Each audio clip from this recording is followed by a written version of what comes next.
نحمدہ ونصلی علی رسولہ الکریم۔ میرے معزز سامعین و ناظرین،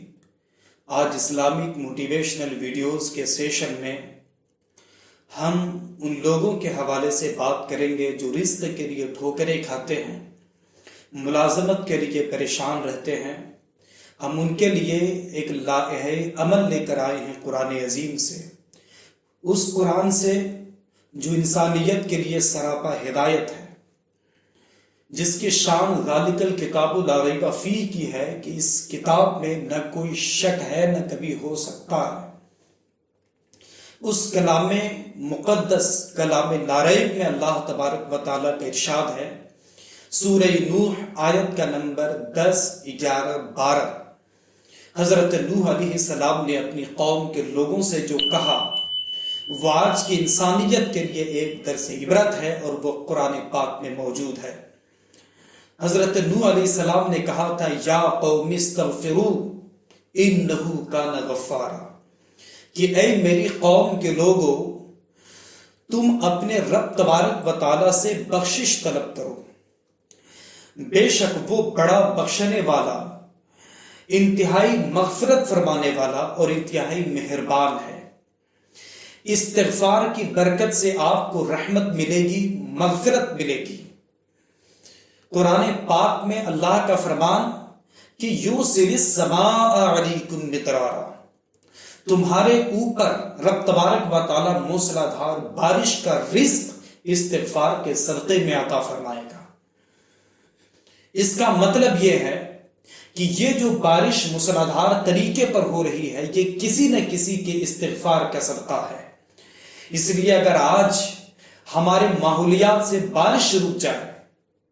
سبزہ سبزی سے ہماری زمین خالی ہو جائے،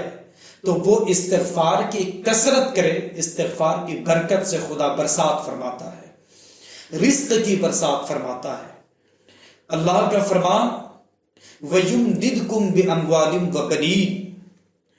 تم استغفار کرو، رب تبارک و تعالیٰ تجھے مالوں کے رزق عطا فرمائے گا،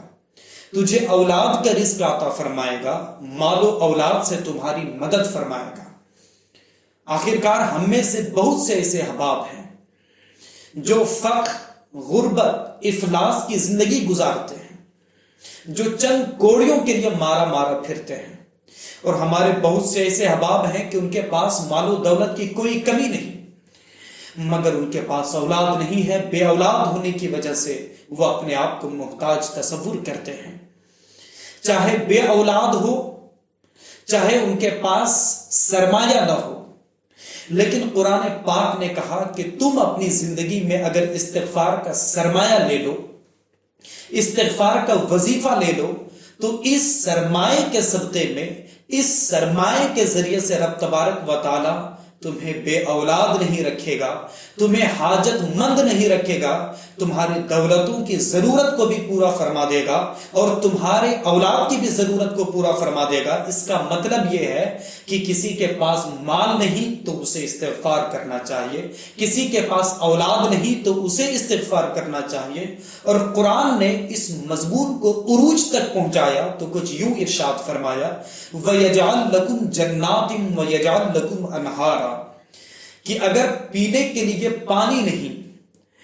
کھانے کے لیے پھل نہیں، تو رب تبارک و تعالی استغفار کی برکت سے تمہیں باغ عطا فرمائے گا، استغفار کی برکت سے تمہیں پانی کی جگہ نہریں عطا فرمائے گا۔ اس دنیاوی زندگی کو بھی رب تبارک و تعالی تیرے لیے جنت نشاں بنا دے گا، اور اخروی زندگی کو بھی اللہ تیرے لیے کوثر و سلسبیل کا ایک نعمتوں کا ذریعہ بنائے گا۔ گویا چاہے دنیا ہو چاہے آخرت ہو، رب نے استغفار کی برکات سے، استغفار کی نعمتوں سے ہماری اور آپ کی زندگی کو بھرپور کر دیا ہے اگر ہم استغفار کریں۔ قرآن پاک میں سورہ ہود آیت کا نمبر 3 اللہ تبارک و تعالیٰ کا ارشاد ہے۔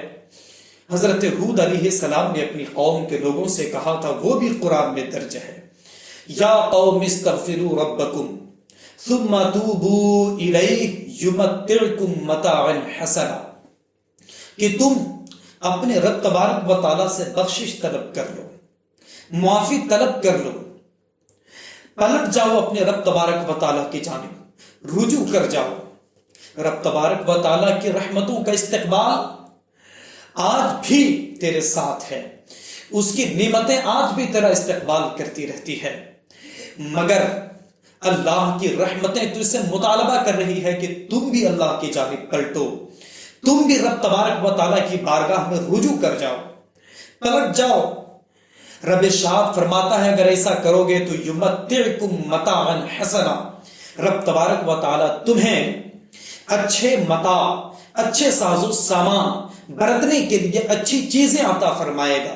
اور مفسرین نے جب ان آیات کی تفسیر کی تو انہوں نے کہا کہ خدا استغفار اور توبہ کے بدلے میں اس شخص کو دنیا میں نعمتیں عطا فرمائے گا، بخشش اور آسائش کا ذریعہ عطا فرمائے گا، اور آخرت میں رب تبارک و تعالیٰ نے اس کے لیے جنت کا متاع، جو متاع حسن ہے، جو اس کے لیے سارے متاع کی اصل ہے، سارے متاع کی بنیاد ہے، وہ جنت رب تبارک و تعالیٰ اس استغفار اور توبہ کی برکت سے عطا فرمائے گا۔ اس دنیا میں لمبی عمر، بڑا رزق، کثیر اور وسیع رزق اس استغفار کے بدلے میں، اور آخرت میں رب تبارک و تعالیٰ جنت عطا فرمائے گا۔ اب میں عرض گزار ہوں آپ سے، رزق کی کثرت کس کو نہیں چاہیے، عمر کی درازی کس کو نہیں چاہیے، جنت کی خوشگواری کس کو نہیں چاہیے، لیکن ان سارے مقامات پر قرآن پاک نے کہا کہ تم استغفار کرو، تو اگر آپ ضرورت ہے تو اس ضرورت کی پورتی کی تیاری بھی استغفار سے کرو۔ کیوں؟ اس لیے کہ دنیا کا ہر حاجت مند اپنی حاجت مندی کو دور کرنے کے لیے تیاریاں کرتا ہے، پلاننگ بناتا ہے، کوششیں کرتا ہے۔ بغیر کوشش کے جب کچھ بھی ہاتھ نہیں آتا تو جنت کہاں سے ہاتھ آئے گی، خدا کی نعمتیں اور مغفرت کہاں سے ہاتھ آئے گی۔ تیسری آیت کریمہ سورہ ہود آیت کا نمبر 52، اللہ تبارک و تعالیٰ نے ارشاد فرمایا کہ استغفروا ربکم ثم توبوا الیہ، ابھی بھی وقت ہے، تم بخشش طلب کر کے اللہ کے ہو جاؤ، کیونکہ من کان للہ کان اللہ لہ، جو خدا کا ہو جاتا ہے خدائی اس کی ہوتی ہے، خدا کی نعمتیں اس کی ہوتی ہے۔ رب تبارک و تعالیٰ کے ہو جاؤ، یرسل السماء علیکم مدرارا، رب تبارک و تعالیٰ تم پر موسلا دھار بارش فرمائے گا، رزق کی برسات عطا فرمائے گا، پانی کی برسات عطا فرمائے گا، اور تم تو اپنی کمزوری کا رونا رو رہے ہو۔ آج پوری دنیا اسلام اپنی زبوں حالی، اپنی پریشان حالی کا رونا رو رہی ہے، مگر ان سب کا علاج قرآن کریم کہتا ہے کہ وہ کیا ہے؟ قرآن کہتا ہے تم استغفار کرو، گناہوں سے تمہاری زندگی لبالب ہو گئی ہے، جس نے تمہیں اندر سے کمزور کر دیا ہے، تمہاری روحانیت کھوکھلی ہو گئی ہے۔